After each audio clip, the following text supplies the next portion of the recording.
Hey, Kingdom family. Today, for our love series, we will be speaking about a love that respects your no. All right, Kings and Queens, I love this conversation with the love series today because you will find that in real love, you really don't say no often. I want you to understand that when God ordains your relationship and you find that partner that God sent you, no is spoken very minimal, okay, in your relationship. The scripture we'll be reading today is coming out of Matthew 5 and 37. It says, let your yes be your yes and your no be your no. All right. No is very powerful, okay? No, it has to do with respect, all right? Because you're in real love will respect your boundaries off top, all right? So if you say no, that means it's just a no. You don't have to try to explain why you said no, anything.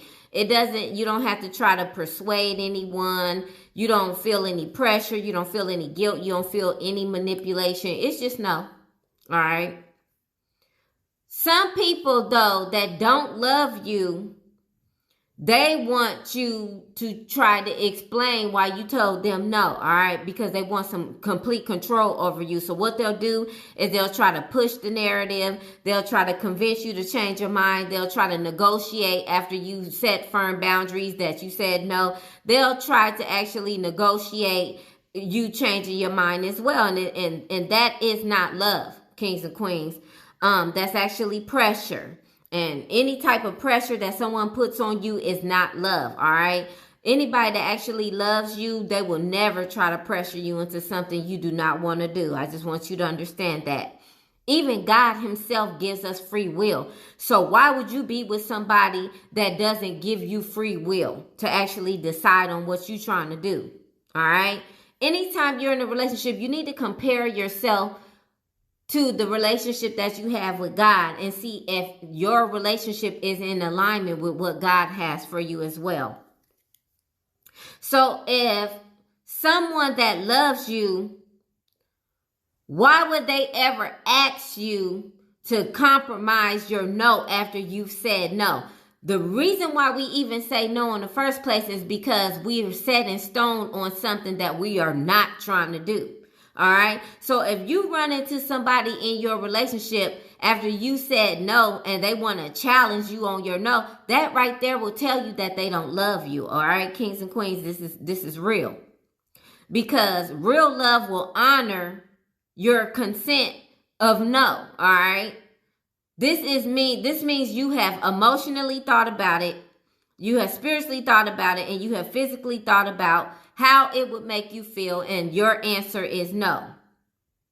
And the right person that you are in love with will never make you feel bad about protecting your no or your peace, all right?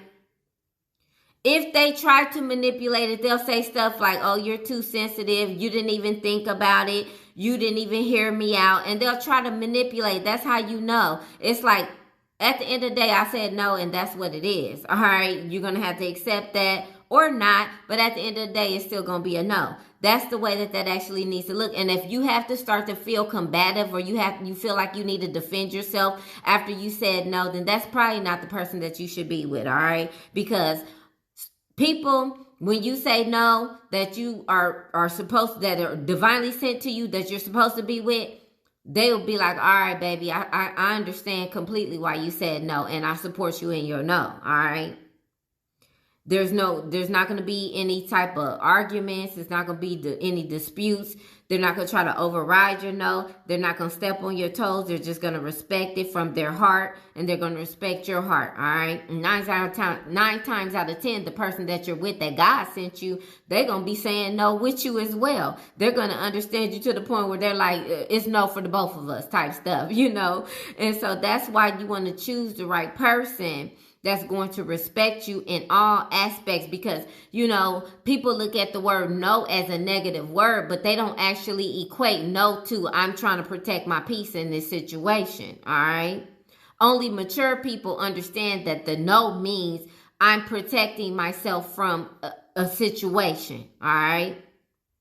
and I'm important, so it's okay for me to protect myself. That's what people don't understand about the word no. They always look at it as a negative word, but it's not always negative.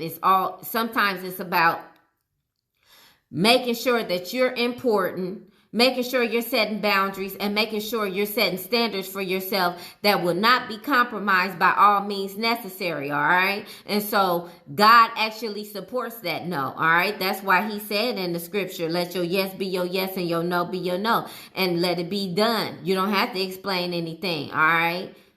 Anybody that cannot respect that about you, respect the maturity that you have for yourself, don't need to be around you in the first place, kings and queens, and that's what's real. All right? And so you want to think about that when you're telling people no, how they're actually responding to your no.